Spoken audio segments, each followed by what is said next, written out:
Hi, this is Lori Moilov. I'm your host of Limitless, which is all about unlimited possibilities of creativity. And I have amazing Phil Perrier here with me to talk about creativity. And I'm going to give you a little bit of a scoop about Phil. Phil is a stand up comedian, also amazing writer. He's written for some of the funniest people you may know, like Jay Leno, Arsenio, Craig Ferguson. David Letterman. So how amazing. And I just want to talk about a little bit more about Phil. Can you give a scoop on like maybe something that our listeners don't know that they can't find on Google? Yeah, well, I've got a documentary film called One Nighters, which I shot actually a few years ago. It was myself and another comic doing a tour of the Pacific Northwest, just this like 8,000-mile tour where we did 30 gigs in like 32 nights or something. And then Wow. throughout the narrative, and also it's just like beautiful, the Grand Tetons and all these beautiful places. And then sometimes it's like ice road truckers. I mean, we're driving in really treacherous conditions. And then throughout the movie, it's about an hour and a half long. I interview comics like Jay Leno and Billy Gardell and Judy Tenuta and all these great comics talking about their road experiences. So One Nighters, and I'm currently working on getting it distributed. So it should be out in the next, God willing, few weeks or months. Oh, that's exciting. I'm so Yeah. excited to see that. Like, and how cool is that? Like, what it's like being on the road as a comic and all that, Yeah. giving the inside scoop. My And one it's on question. the low end of the pay spectrum. The tagline in the trailer is "Welcome to the small time," because we're doing it's like we're in Montana and we're in Oregon and Washington working bars and hotel lounges. And they're the kind of gigs that every comic, Jay Leno started. You have to go, first you have open mics, then you have gigs like this, then you have full week clubs. So it's a level that every comic has to go through. And when you go through that, kind of baptism of fire, you've developed an act. And if you can, if you can Wow. make people put down their pool cues and turn away from the video game, you're doing something. Please welcome stand-up comedian Phil Perrier.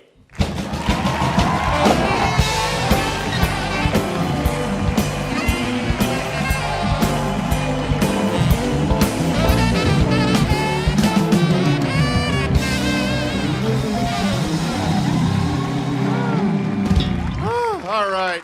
That's my time. Thank you. Drive safely. God bless. Right, that's so true. I feel like attention spans have kind of shifted. I know, like with TikTok, it's now 15 seconds. If you can't capture someone in Yeah. 15 seconds, I don't know. We're just like Yeah, the so, national attention span is getting we're right. like right fruit flies and Americans are like right about neck and neck with our attention span. So I guess like attention span, all that, and creativity and writing. What is like the your creative space? Like, where do you go? Like when you're writing these jokes, like and pitching them to Jay Leno or Arsenio or whomever. Where do you, and even for your own set, like where do you go? Do you go to a Yeah. certain Well, space? for my own act, I mean, I don't do a lot of topical in my own act. So just living my life and just all the, traffic and what happens at the gym and what happens at the store or the airport or the bank, just always writing and always just, being observant for my own act or, most comics. But for writing topical, like get news stuff, it's, you're looking at the websites, you're looking at TMZ and New York Post and LA Times and, and seeing what's going on in the news and then writing jokes about it immediately. So then boom, Arsenio or Jay Leno's on stage that night talking about, whatever's like right now, it would be, I don't know, Afghanistan or, Mhm. whatever, or, abortion in Texas or, the kind of like I've been watching Stephen Colbert and he's really, I think, in the post Jay Leno, David Letterman era, the best late night monologue to me, and I like Jimmy Kimmel and Fallon, but I really think Colbert is kind of, doing the smartest, funniest late night monologue of anybody right now. So like how would if someone wanted to get in that space, like how would they like is there research involved? What kind of goes into it like when you're starting and getting those ideas and crafting those jokes? Well, what I did was I approached Jay Leno at a bike rally in Atlanta. This is before I moved to LA, and told him I wanted to write for him. And back then, a lot of these guys would take freelance faxed submissions and Wow. pay. Back then it was like $50 a joke. Then it became $75 a joke. And then somebody sued Conan O'Brien a few years ago. Like, he used my joke and didn't pay me, which is, I mean, Wow. and the thing is, it's like I would call Jay sometimes and pitch an idea, and he said, you're like the sixth person today to come. Comedy writers think alike, and there are only so many. You hear a headline, there are only so many places you can go with it. So the idea that somebody would sue, and like if you get stiffed for one joke, you tell your lawyer, well, we're going to sue Conan for $9 million because he stiffed me for 75. It doesn't. I don't know. But what my point is, it queered the entire. Now I don't think any late night shows take freelance submissions anymore because they're afraid of getting sued. Yeah, I know. So one douchebag, pardon my French. Yeah, it's okay. Screwed it up for We're everybody. limitless here. We're limitless. All right, good. You can use any language. All right.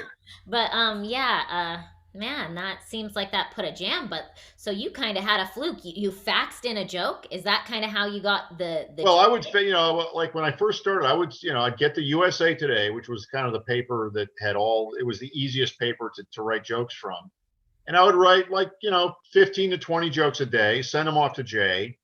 And I mean, I was really lucky if one of them got on. And I had weeks where, I would have periods where 2 or 3 weeks would go by and he used nothing. And then he might use 3 jokes in one night, so it was streaky. But I mean, if he didn't use a joke of mine for a week or two, I was in a bad, it really, it gnawed at my soul, Oh my God. Yeah. Some days there'd be like Bill Clinton, Lewinsky or something, there'd be a story that you really sank your teeth into and sent him like a whole little run of jokes. And then he'd go up and do nothing. He'd do one joke about that topic and it was a lousy joke by somebody else. And you're like, what the hell, Yeah, man. So, I guess like one question I have as a comedian is like, I guess developing that thick skin and testing out. Like, how do you test out your jokes? Like, you don't. I mean, that's the thing. Like with monologue stuff. I mean, if you're doing it in your own stand-up act, then you just do it in front of an audience. And, I mean, if you're going to do a new joke, you don't open with it, you don't close with it. You kind of stick it somewhere in the middle and try to make it seem like it's not you don't go, okay, here's a new joke. Get ready not to laugh. You got to kind of, you be slick about it and just throw it in there and hope it does okay. Mm-hmm. But yeah, with monologue stuff, you just write to the best of your ability, and the host and the head writers, they pick what they think is strongest, and then they go out there and some of it kills and some of it goes so flat. You're like, how the hell, how did that vetting process allow that joke through? But until you put it in front of an audience, that's the one thing about comedy. Until you put it in front of people, human beings that laugh or don't laugh, you don't know. You never know. So has there ever been a time and space where you're like, this is the joke, this is gonna be so funny and go so well, and then it just like tanked or just doesn't. More often it just didn't get used. I'd send Jay a joke that was like, my God, that's a great joke, and he wouldn't use it. I was like, and honestly, give me an example. Give me an example of a joke that I can't really think of anything, but I was like, because this is all it's like news. It's jokes about Bill Clinton or jokes about Obama or whatever. But I sent a couple of bitchy comments. One time I sent at the end of my submission, I said something like, Jay, did you throw last night's monologue for the insurance money? And he did not use any of my jokes for like 3 years after. So, oh man, he's got feelings, and he doesn't need it. That's the thing, though. You can't take it too personally. And there were times when I took it too personally, and I said and did stupid things that hurt. That I paid for. Never with Arsenio, thank God. But I mean, he was paying me great. I mean, that was like a sweet gig. Yeah, that was. I mean, that's kind of how we met. Like originally working together on Arsenio, and I definitely find that such a treat. Like Arsenio's just a funny, great guy, and I had so many great memories. One vivid memory. With me and you would be the Prince show. Yes. I got to, for me, I think the highlight not only was seeing Prince, but then I got to ride the scooter you had, and that had some torque. I gotta say, it had some torque. I think the Prince show, I mean, that was like the high watermark of that whole show. Yeah. And he was on for like 3 hours, and he had Prince do it. That was kind of Arsenio's magic, aside from just being funny and incredibly talented. he could talk people. You know, he had Bill Clinton doing 2 songs on the show back in the, you know, Wow, he yeah. was so charming that he could get like a guy like Prince or a Bill Clinton to do all sorts of things that most talk show. I mean, they would be in and out in 5 minutes, and you'd be glad to have them. But he Yeah. had Prince for like 3 hours. I mean, he had, you know, I he know had him doing all sorts of stuff. that was like a crazy show. Like that was probably, Yeah. I would say, one of the highlights for everyone that worked on Arsenio, Oh, like including absolutely. Yeah. myself. I would say that was just such a treat, you know. Yeah. And I was blown away by just how great a guitar player Prince was. I was like, good God, you know, I had no idea. Right? Yeah, and seeing it up close, I mean, Yeah. wow, I just was like, okay, that blew my mind. I guess like now with creativity, finding the space, like even Prince is totally, I would say, just creative. Um, Yeah. for a writer and whatnot, what is some tips you can give to some of those that are tuning in? How to kind of shift your mind and get creative? What are some tips that you Well, I think have one for writers? thing, you know, I've heard a lot, and I'm not the only one, but right in the morning, you know, when your mind is still kind of soft and mushy and you're not completely awake. Because Hmm. I always found like writing jokes, and I know people that write music and all sorts of writing. Hmm. You know, when you first get up, the first 2 or 3 hours is like probably going to be your peak.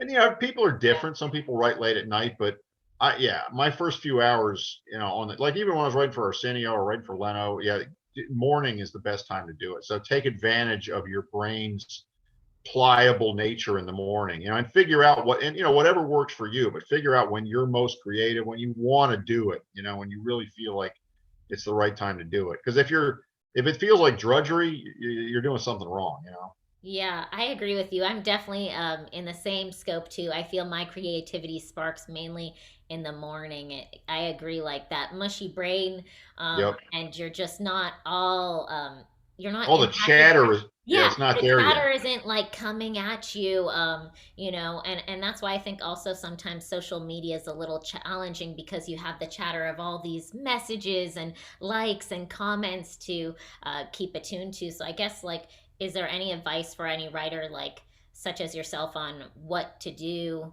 and all Well, that I would noise also like and recommend like headphones, because I remember there were times when I was writing for Arsenio and there were people so loud out in the hall. I'm trying to write jokes, you know, and to write a joke, I mean, there's, you know, the setup is kind of easy, but then your mind has to create a connection. You know, there's a little bit of a creative spark that has to happen.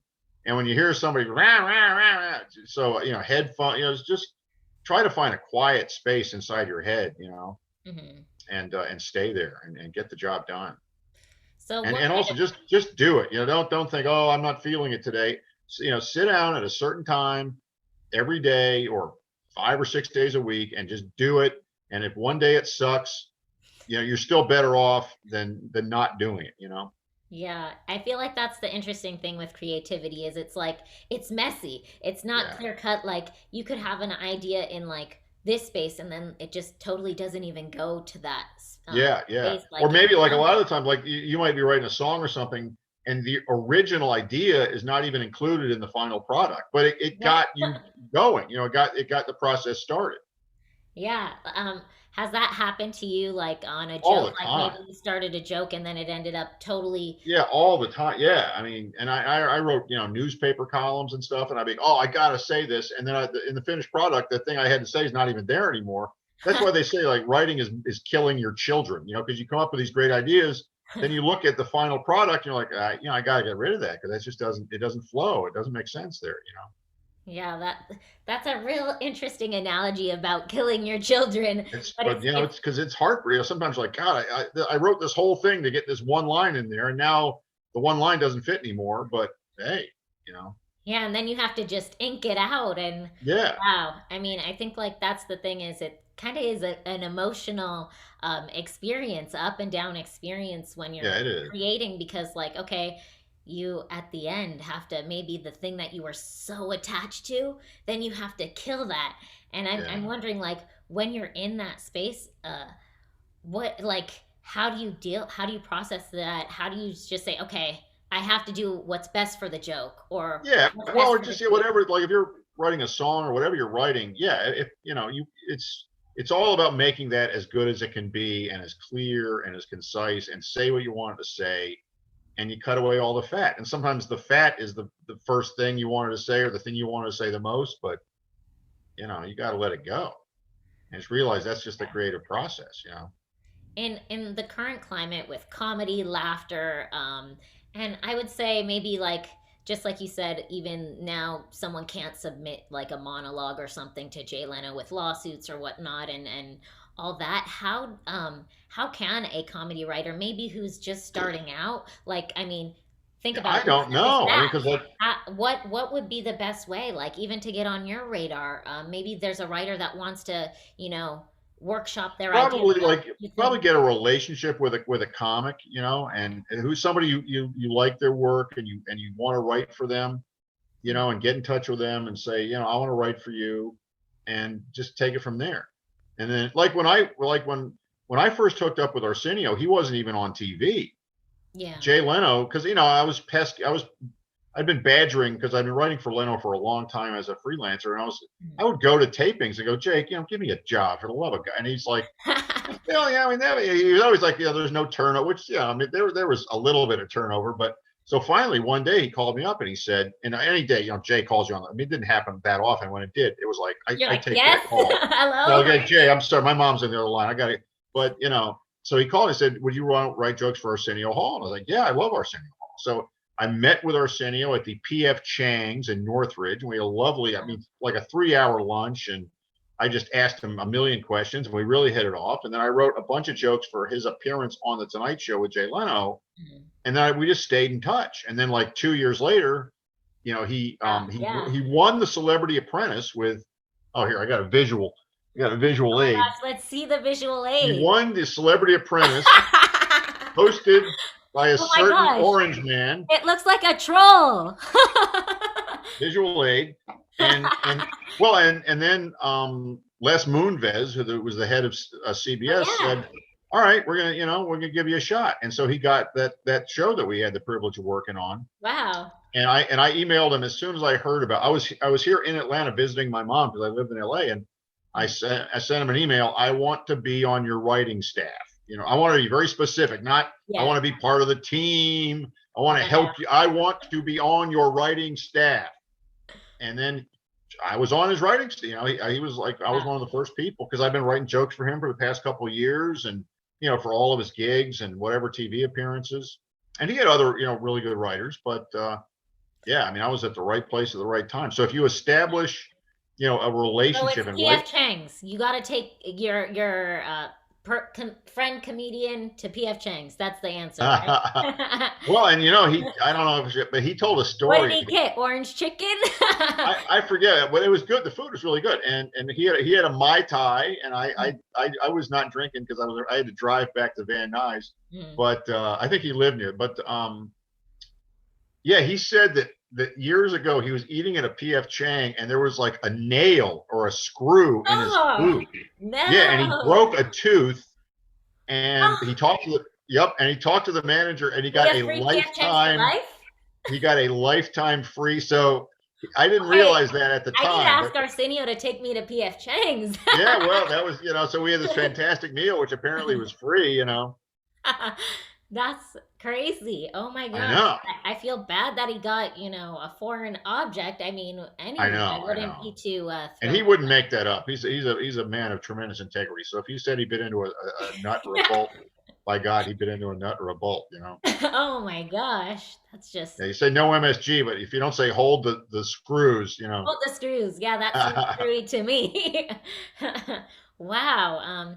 I feel like it's really about relationships, right? And the I think creativity so. of keeping connected and relationships. How have you like kind of stayed creative in keeping connected with different folks you've worked with and You know, honestly, I mean, in my case, like I wrote freelance for Jay Leno for a long time. He retired. I wrote freelance for David Letterman. He retired. Arsenio's not retired, but yeah, I need some young. I need to hook up with some young. That's why I was hoping like some talk show would start in Atlanta, and I could, you know, at least freelance or get my foot in the door somehow. But I mean, I would move back to LA in a freaking in a heartbeat if I got a yeah. writing job at those Yeah. prices, you know. I feel like it's definitely possible. with the future, who knows? I feel like everything's very digital these days, and Oh even yeah. like even with music, it's all streaming. So I feel like finding creative ways to still make people laugh, I feel is the best way. And what better way? We're just on Zoom, So segueing, I'm gonna give you some time to just do what you do best, which is making those laugh and getting creative. So I don't know. I'm giving the floor to you just to be creative Well, I tell you, I don't, and it's laughter. not I really. mean, unless that's putting you on the spot, up to you. No, that's cool. But Okay. I was just going to say that because you were mentioning right before we started, you were talking about Norm MacDonald Yeah, and I Sarah want to Silverman. dedicate this to Norm because, like, Yeah, You're my first guest, and I'm just so thrilled to have you. And I feel like man, Norm was such a great guy, and I I had the honor know. to work with him, and we worked on a TBS pilot. Like, what was he like to work with? Man, he was just such a sweetheart. Like, he was so kind, and it was like even when we were busy, he'd make time. He invited everyone. Like, we would all go and have lunch together. It was just wow. I would say I was so rooting for that pilot to take off because I was like that we were in Was it like a Santa Monica. sitcom or what?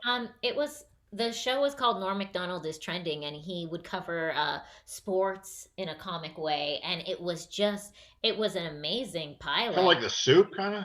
Yeah, kind of, Yeah. So he's yeah, like, there's a screen behind him, and he's commenting on the stuff going on in the sporting events. yes, yeah, and So he'd be great at that, wouldn't he? I know, and I guess it's always, as you know, executives, different What, folks. like, what was this going to be shopped around, or was there one particular network they were trying to It get it was just on? it was a internal TBS TNT thing, so it didn't take off, but I was just so thankful that I had the chance to work with Norm because I was working Wow. the award circuit. I used to work at Jesse Collins, and they do a lot of the award show stuff. Actually, they're I think Emmys.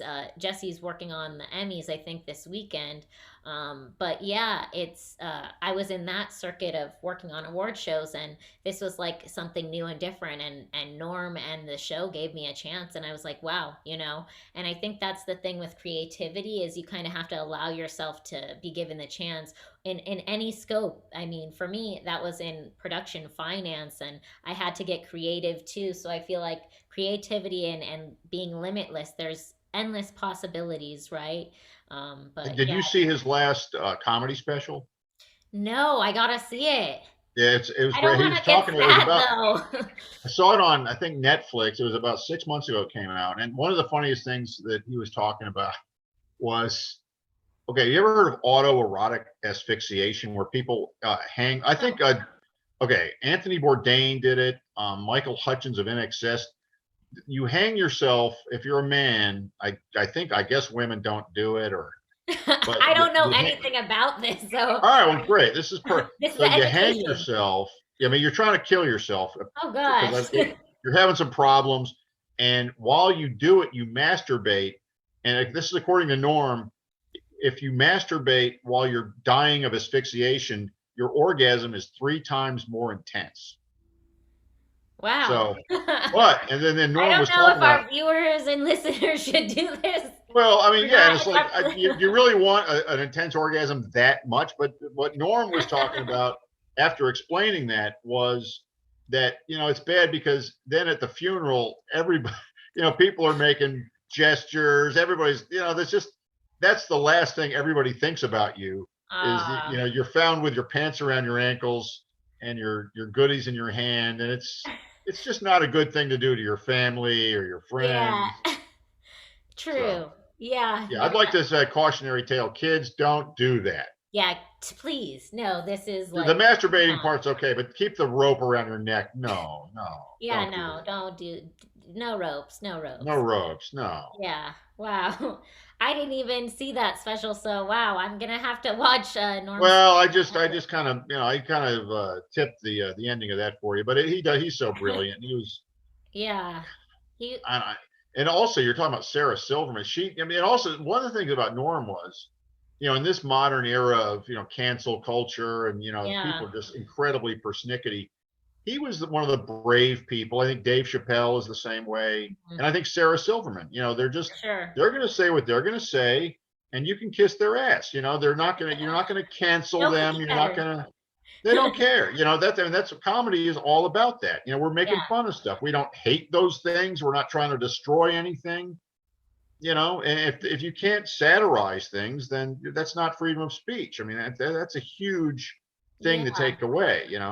I feel like that's the thing that's interesting, and that's kind of what I wanted to explore with you on creativity is because the cancel culture and what the landscape is like, I feel that some comedians maybe hold back and they might have a hilarious joke, and it's Yeah. like, well, I don't know if this is gonna hit whatever mark or whatever, and maybe it is completely offensive and it could go totally sour, but I feel like comedians now hold back a little bit because of it. Do you Yeah, feel no, that is the it's case? poison. It's just, it is the absolute antithesis of the creative process to like, I better not say, oh, but I mean, can you imagine George Carlin or Richard Pryor trying to bite their tongue? I mean, and the thing is, it's going to mess up, everything if you're trying to hold back and you're trying to edit yourself, everything you're doing is going to be a little bit off, and it's going to, it's going to smell bad. It's going to feel bad.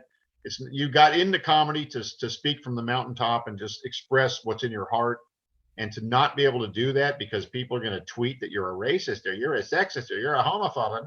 Wow. Yeah.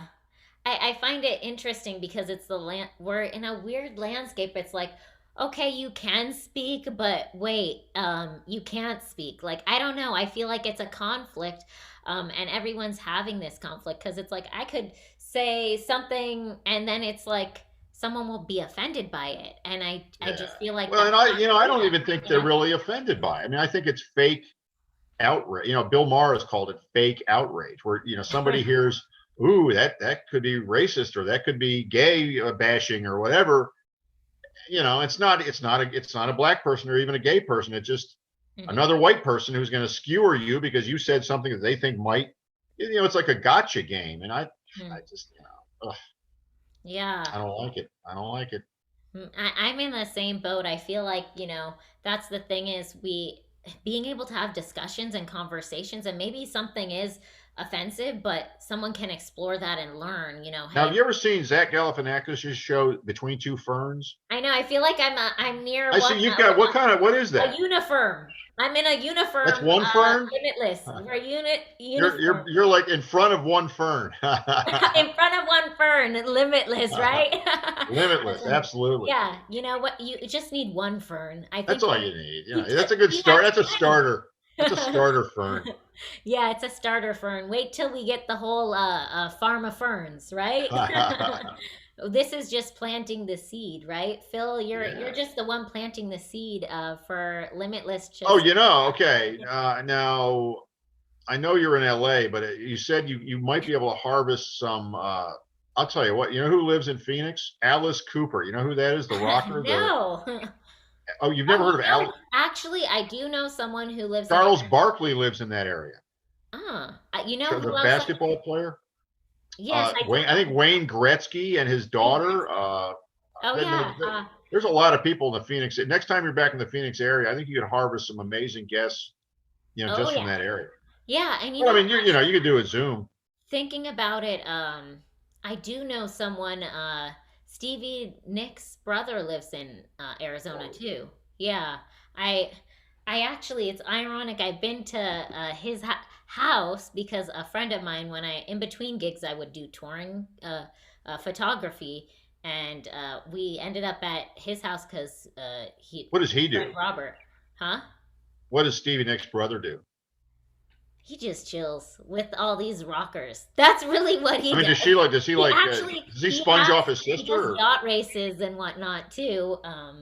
And that's funny that the yacht races were something interesting. I did. You got to be rich to do yacht races. That's not really like a Joe Sixpack kind. No. It's not like racquetball or that's an expensive sport. I was trying to do some photography, and on a boat and taking pictures of these yachts. But what people don't tell you is that you're trying to take the picture, but you're just like, okay, I can't, like, I focus is hard because you're just Yeah, yeah. I feel like it's a that's hard. comedy too, because you never know what's gonna come at you as stand up, right? When you're doing stand up, you Yeah. never know. How have you handled hecklers? What do you? I You mean, know, I mean, I've I'm had heckling. people You're attack doing your me. set. I've seen fist fights. I mean, hecklers, you know, Oh my that's the gosh. least of your worries. I mean, I've seen just one time I was doing a gig in Reno, Nevada, and I was the middle at, you know, there's like an opener, a middle, and a headliner, and I was the middle guy. And there was a couple sitting like right up front, and the guy just never laughed and he looked kind of uptight. And then they just got up and left. And the MC, after I got done, the MC said, "Did you see what was going on there?" Like, what? He said, "That girl was giving that guy a hand job during your set." And I What? was like, yeah, I was like, no, I didn't know it. But I mean, why would you even want to do it? Wouldn't that be like the worst, least romantic? I don't know. Maybe they got turned on by public but you know, I just thought, no, don't do that. Yeah, It's, maybe after he left, he was just laughing so much. He was holding it in. no, He was he looked, I mean, he looked, you know, he looked solid. like a guy trying to concentrate. Here I'm telling jokes and he looked like, you know, just Concentrate. stop talking. Yeah. Oh my gosh! Wow. So yeah, I mean, I've had just weird things happen when I was on stage, but yeah, hecklers are the least. I think most comics, you know, it's like they say children would rather be beaten than ignored. For Mm, most comics, hecklers aren't a terrible show. A terrible show would be when the people are just like talking, you know, they're just uh, not paying attention. They're breaking into discussion groups. That happens sometimes. But usually if you're a good comic, you know, usually has enough of the audience, you know, under your spell to not have that happen. But how do you capture, like, how do you keep the momentum and that energy going? You know, well, when you know, you you gotta start strong, you gotta close strong, and you gotta get. I'd say if you're a stand-up, you gotta get at least a couple like a couple. You know, they say laughs per minute. That Mhm. you don't want to have like some 3 minute long joke. I mean, you got to have a laugh every 30 seconds or so to really keep them on your side. Just Wow. so they trust you. You know, they can just go with you, and then they get in the rhythm and the flow, and they want to keep laughing. I mean, I've been in a club before where I've laughed at a joke where I didn't even hear the punchline, but I laughed at the last. You know what I mean? You're just in the rhythm of laughing. You're enjoying it. It's like yoga or something. You're like, I'm going to keep laughing until this guy's done. You know? That's funny. I love that. It's like laughter yoga. You know, Yeah, that's great. Yeah. I guess it's like just getting in the flow and that rhythm. And yeah. I And they feel like like you and they trust you, and creativity, they're like, I'm just going to keep laughing. it's all that. It's getting in that flow and rhythm and finding the Yeah, right space. And I think you were saying, like, I would say the takeaway is like morning time is a great time for getting creative, finding a good headset if you're in a space that maybe doesn't allow you to get creative. um, yeah. I guess, what are some other like tips that you'd have to like keep sparking creativity? You said Well, write I'll tell you it one thing. Like, you know, people talk about, you know, Hemingway drank a lot, and F. Scott Fitzgerald, all these writers. I don't think I ever wrote successfully with, you know, drinking at all. So I in. would not recommend drugs or alcohol. Now, I experiment a little with your herbal situations, and I found that works for my creative process. But I mean, if I Mhm, wouldn't, you know, I would say learn how to do it straight, and then mhm, go from there. But yeah, I really think, maybe coffee in the morning, but be sober, be aware, be in the moment, mhm. and trust your instincts. Woo! All right. Great to be here. Hope you all enjoy my show. If not, just look at this as a bad episode of House. Now, in case you're wondering why I've got the cane and the slight limp, a while back I turned 40, and it all went straight to hell. No, really, this is actually an insurance scam. Just play along. Maybe it's just me, but I was like, I don't know that many people that have kind of flipped it into a comic situation. I was even watching your set that you did on Arsenio, and I was like, this is hilarious. You're like, I'm 40 years old, and you came on, and I was just laughing every 30 seconds, like you said. So Yeah, it's man, that was sweet, and that was like because usually if a comic's gonna go on a show, there's a whole vetting process and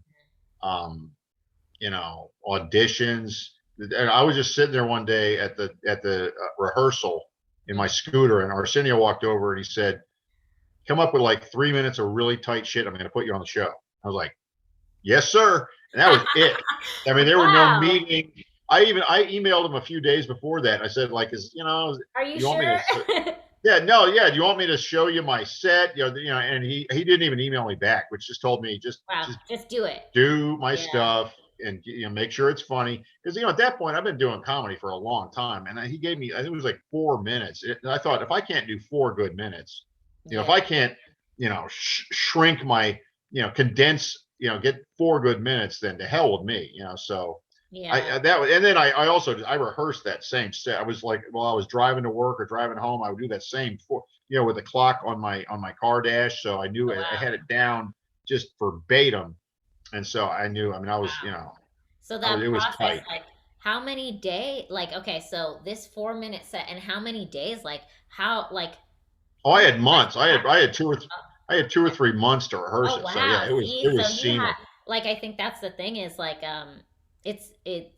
just for that short amount of time, how much energy and goes into it. I think. And also, like, I worked at that show. If I went, not great, if that was clunky, I had to face every, you know what I mean? It's like, you'd have to face the writers. I'd have to kill myself. I would have to take a freaking Harry Carroll, Yeah. Because it's like, if I was doing somebody else's show and I suck, so what? They'll never see me again.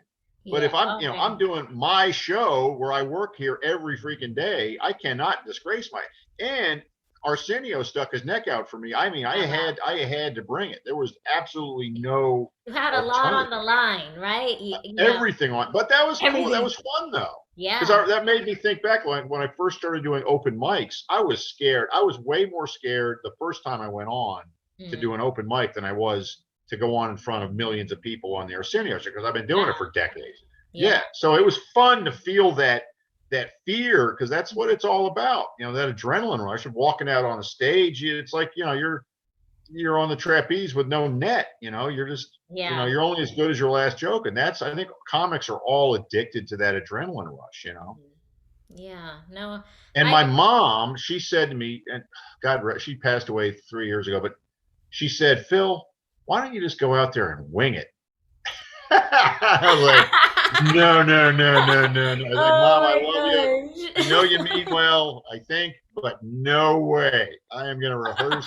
And I was already, rehearsing. So I was like, no, Mom, I got it. I'm on it. Don't worry. Yeah. And I don't know where she was coming from. Your mom's so cute. Just wing it. Yeah. Just wing it. Is horrible. That is everything's on the line. You're like, everything's on the line. Oh my gosh. Yeah, no, that's the worst advice. But she didn't. I'm sure she didn't want me to go out there and disgrace myself. But yeah, I think because if you go out and just wing it, you might just go out there and just freeze up and just not say anything, and then. Yeah, I feel like that's the thing is, like, in any performance landscape, like, if you wing it, like, that's not good. But then also, I think if you're coming from a comfortable approach, it's better that way. Yeah, give yourself some room to wing it in the moment, but have a format and absolutely, have a blueprint and it's pretty much stick to it. But the idea of just going out there and winging it from start to finish, that would never. Like, even when I first started doing open mics, I had a set list and I had been rehearsing in my bathroom mirror. Yeah, I think there's a lot to be said for prepare, preparation. Absolutely. Yeah. Wow. That is true. I totally agree. It's like being prepared, because once you're in that space, you're ready, then it's like, okay, you're so prepared that you can wing it. I guess it feels like you're winging it because anyway, you're so prepared. You're confident. Yeah. If you step off the script, you can step right back on. You're okay. Yeah. Yeah. If you go out there and you're just gonna wing it, it's like, well, where do I start? What Where do I end? What do I do? Yeah. Yeah. Where do I end? What, it's like no. Mm-hmm. So I guess, like, Limitless and creativity and closing. What would you like? What are 3 top things that you can give to those that are listening to stay in the creative space and to expand? Okay, I would say number 1, do what you love. Mm-hmm. Do what you love. trust your instincts, and just do it to the best of your ability. And don't, if you keep loving it, keep doing it. Don't ever give up. Don't let a pissy tweet or somebody says something bad about you on Facebook. I mean, it's much harder to build something than it is to tear something down. So realize that if you're going to write a song or a book or make a movie, that's hard to do, and it's easy to say you suck. So right. Let that, don't read too many of your own comments. Like I just saw Dave Chappelle was on Joe Rogan's podcast, and he'd been on once before, and they were talking about how they were looking at the comments and just oh, he's fat and he's old. It's like, just don't read the comments. I would, don't read too many comments, Yeah. because they're not going to be good. Yeah, it's interesting because like we're in this culture of comments and people want to respond, but it's like, wow, it's not as uplifting as you'd hope. Like, No, I don't know, when I comment, I try to lift up people's spirits, because I know, like, just like you said, it's very hard to build the mountain, and so easy to tear it down, right? Yeah. So that's the thing that's so interesting, because with creativity, it's kind of fragile and it's delicate, and so you want to give it the right space and time to breathe, so that it can be limitless, because there's limitless possibilities. Like, for example, your doc and all the comedy writing that you've been doing and continue to do. There's so many opportunities, and I think like that's the gift, is us just showing up with who we are and what we love and enjoy doing, and so that's what closes out Limitless, Well right? said, Lori. We are limitless, and creativity is in everyone, and I hope to inspire others and share so many amazing stories. And Phil, thank you so much for Thanks for having me, Lori. You look hanging out, fantastic, by the way. You've gotten younger in the past 7 years. Amazing. And I want to say thank you so much, Phil. And My pleasure. I just learned so much about you. Had definitely some laughs, and wow, I just want to dedicate today to Norm. Okay, I want to be on your 1000th show. Yes, Norm MacDonald. 1000, yes. And okay, so episode 1000 is for you. I'm having that placeholder. We'll get even more creative, right? You bet. Well, I can't wait. Thank you so much, kiddo. Phil. It was good seeing you.